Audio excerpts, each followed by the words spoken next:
120 g de sucre, du roux ou du blanc, ça n'a pas d'importance. 120 g de farine, 3 œufs, 30 g de beurre fondu, mais fondu très légèrement, 380 g de lait et des pruneaux dénoyautés, environ 180. Mais bon, plus ou moins, c'est pas grave. D'abord, j'allume le four à 180 degrés, mais pas sur chaleur tournante, normale. Ensuite, je fais fondre les 30 g de beurre tout doucement, au micro-ondes à puissance réduite. Puis, dans un moule que j'ai beurré avec de la margarine, je dispose les pruneaux dénoyautés.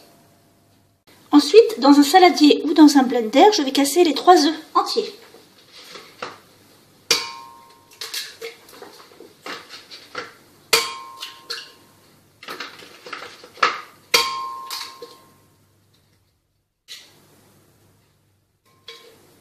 Je vais ajouter la farine,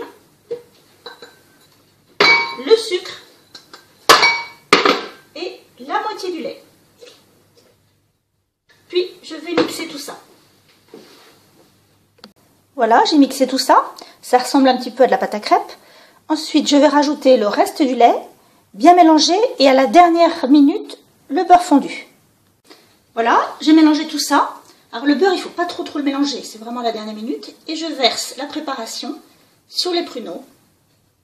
Ensuite, on va mettre ça au four, donc 180 degrés, pendant environ 35 minutes. Alors pour faire ce gâteau, moi j'ai utilisé un blender à droite.